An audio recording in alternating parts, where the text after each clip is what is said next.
ഇടതുപക്ഷത്തിന് മൂന്നാമത് വീണ്ടും അധികാരത്തിൽ വരാൻ വേണ്ടിയിട്ടുള്ള ഒരു തെരഞ്ഞെടുപ്പ് പ്രക്രിയയാണ് ഇപ്പോൾ നടക്കുന്നത്.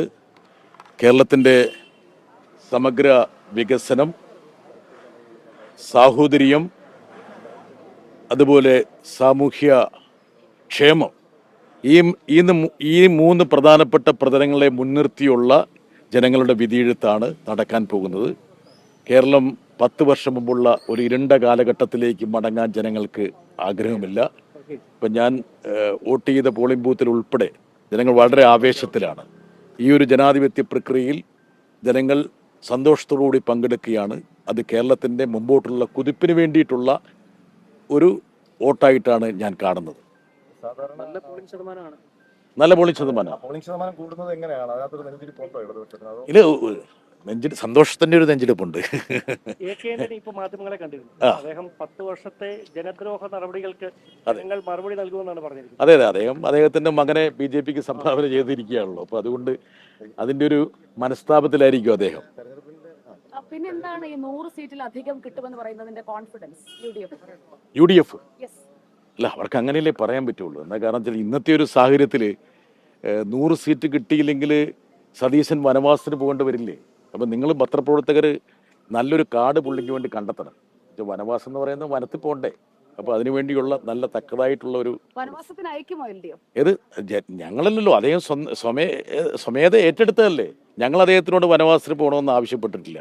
ഒരുപക്ഷെ കോൺഗ്രസിലെ സമ്മർദ്ദം കാരണം ഞാനാണ് ക്യാമ്പനെന്ന് മറ്റ് മുഖ്യമന്ത്രി സ്ഥാനാർത്ഥികളുടെ മുമ്പിൽ നാട്യത്തിന് വേണ്ടി അദ്ദേഹം നടത്തിയിട്ടുള്ള ഒരു പ്രസ്താവനയാകാം. അതുകൊണ്ടാണല്ലോ കെ സുധാകരൻ വളരെ തമാശപൂർവ്വം പറഞ്ഞത്, സതീശൻ വാക്ക് പാലിക്കുന്ന ഒരാളാണ്, അതുകൊണ്ട് ഈ 100 സീറ്റ് കിട്ടിയില്ലെങ്കിൽ അദ്ദേഹത്തിന് പോകേണ്ടി വരും, അങ്ങനെയല്ലേ പൊതുപ്രവർത്തകർ എന്ന് പറയുന്നത്.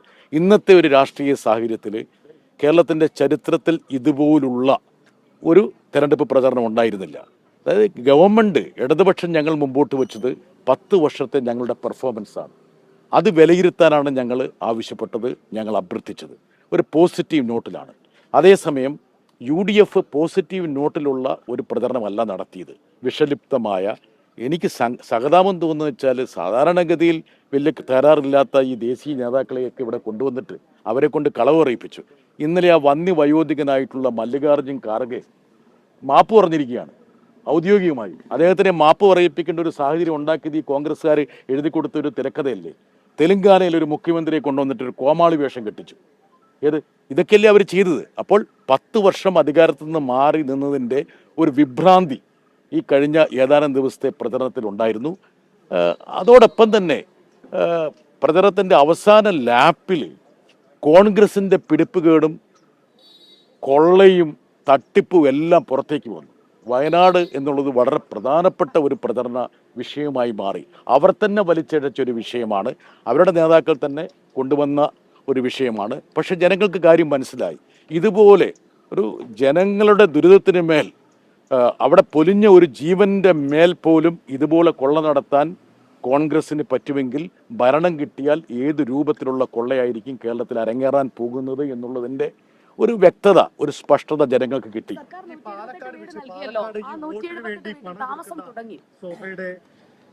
ഞാൻ വരാം കേട്ടോ, ഒന്നും ചോദ്യത്തിന് ഞാൻ മാറില്ല. പറഞ്ഞോളൂ. ഈ പാലക്കാട് വോട്ടിന് പണം കൊടുക്കുന്ന ദൃശ്യങ്ങളടക്കം പുറത്തു വന്നു, സാരി കൊടുക്കുന്നു, പൂഞ്ചാറിൽ പണം കൊടുക്കുന്നു. ഇത് നമ്മൾ കേരളത്തിൽ അങ്ങനെ കാണാത്തൊരു കാഴ്ചയാണ്. ഉത്തരേന്ത്യയിലെ അല്ലെങ്കിൽ ആന്ധ്രാപ്രദേശിലെ തെലങ്കാനയിലെ സംസ്കാരം കേരളത്തിലേക്ക് കൊണ്ടുവരാൻ വേണ്ടി BJPയും കോൺഗ്രസും ഒരുപോലെ ശ്രമിച്ചുകൊണ്ടിരിക്കുകയാണ് യഥാർത്ഥത്തിൽ. മാത്രമല്ല, ഇന്ത്യയുടെ ചരിത്രത്തിൽ ഒരു ട്രക്കിൽ പണം കൊണ്ടുവരുന്നു, ആ കൊണ്ടുവരുന്ന പണം ആ പാർട്ടിക്കാർ തന്നെ കൊള്ളയടിക്കുന്ന മിഡ് നൈറ്റ് ഈസ്റ്റ് എന്നുള്ള സംഭവം കേരളത്തിലല്ലാതെ എവിടെയെങ്കിലും അരങ്ങേറിയിട്ടുണ്ടോ? അതിലെ കൊടകര കൊള്ള എന്ന് പറയുന്നത്, കുംഭകോണം എന്ന് പറയുന്നത്, അതേക്കുറിച്ച് എൻഫോഴ്സ്മെന്റ് ഡയറക്ടറേറ്റോ ഏതെങ്കിലും കേന്ദ്ര അന്വേഷണ ഏജൻസികളോ അന്വേഷണം നടത്തിയോ? അതുപോലുള്ള ഒരു കൊള്ള കേരള രാഷ്ട്രീയത്തിൽ നടന്നു എന്ന് പറയുമ്പോൾ എത്രത്തോളം പണമാണ് ഇവർ കേരളത്തിലേക്ക് കൊണ്ടുവന്നിരിക്കുന്നത്. ഇപ്പോൾ ഇത് നമ്മളിപ്പോൾ കണ്ടത് ഒരു ഹിമക്കട്ടയുടെ അഗ്രം മാത്രമാണ്.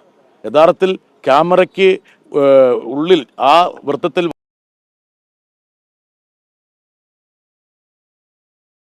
പണം കൊണ്ട് കേരളത്തിൻ്റെ ജനവിധിയെ റാഞ്ചിയെടുക്കാൻ കഴിയുമോ എന്നാണ് BJP ആലോചിച്ചത്. അതുപോലെ തന്നെ കോൺഗ്രസ് എന്താ കാരണം വെച്ചാൽ തെലങ്കാനയിൽ നിന്ന് എൻ്റെ അറിവിൽ ഒരു 1000 കോടി രൂപയെങ്കിലും രേവന്ത് റെഡ്ഡിയുടെ ആഭിമുഖ്യത്തിൽ കേരളത്തിലേക്ക് വന്നിട്ടുണ്ട്. ചിലർക്ക് ഇഷ്ടപ്പെടില്ല, എന്നാലും ഞാൻ പറയുകയാണ്. അതായത് രേവന്ത് റെഡ്ഡിയുടെ ആഭിമുഖ്യത്തിൽ എന്നുവെച്ചാൽ തെലങ്കാനയിലെ ആന്ധ്രാപ്രദേശിലെ എം പിമാർ എന്നോട് പറഞ്ഞിട്ടുണ്ട് അവിടെയുള്ള റിയൽ എസ്റ്റേറ്റ് മുതലാളിമാരെ മനസ്സിലാക്കുന്നു അത്രത്തോളം പണം. അതുകൊണ്ടാണല്ലോ മൂപ്പറ ഇവിടെ കൊണ്ടുവന്ന് മുഖ്യ കാർമ്മികനാക്കി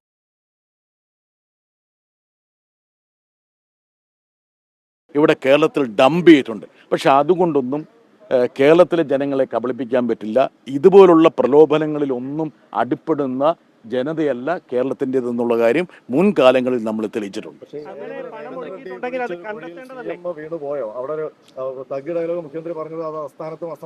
അതല്ല, ഒരു കാര്യം മനസ്സിലാക്കേണ്ടതെന്ന് വെച്ചാൽ രേവന്ത് റെഡ്ഡി സ്വന്തം പിതാവിൻ്റെ പ്രായമുള്ള ഒരു വ്യക്തിയെ ഈ രൂപത്തിൽ അദ്ദേഹം പ്രസംഗത്തിൽ ആക്ഷേപിച്ചപ്പോൾ മുഖ്യമന്ത്രി ഒന്നും മിണ്ടിയില്ല.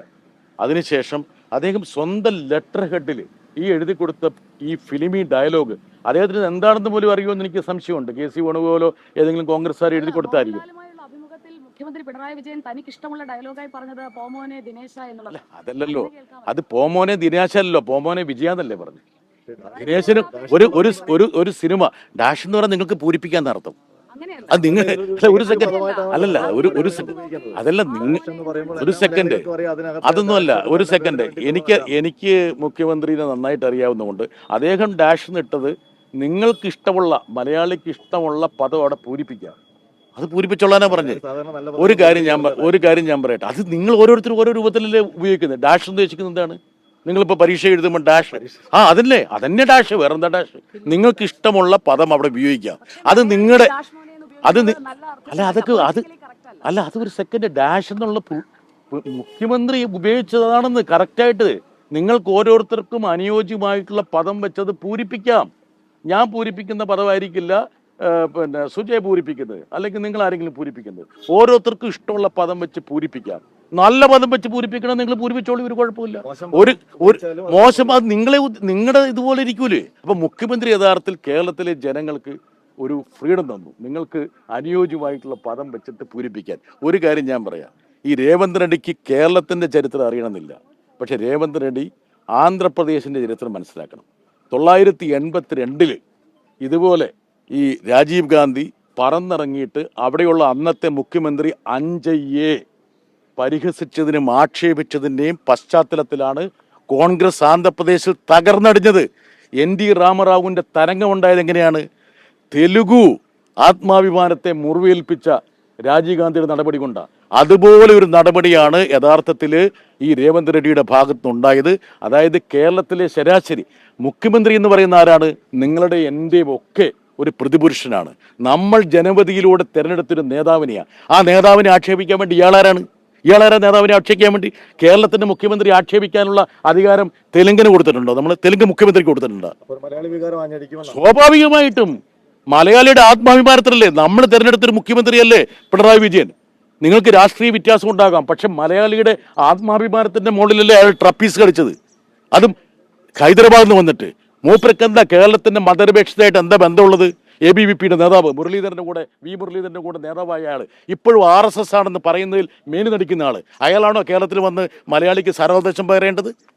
മലയാളിയുടെ സാഹോദര്യത്തെ നിർണ്ണയിക്കാൻ വേണ്ടി ഈ രേവന്ത് റെഡ്ഡിക്ക് ആരാ അധികാരം നൽകിയത്?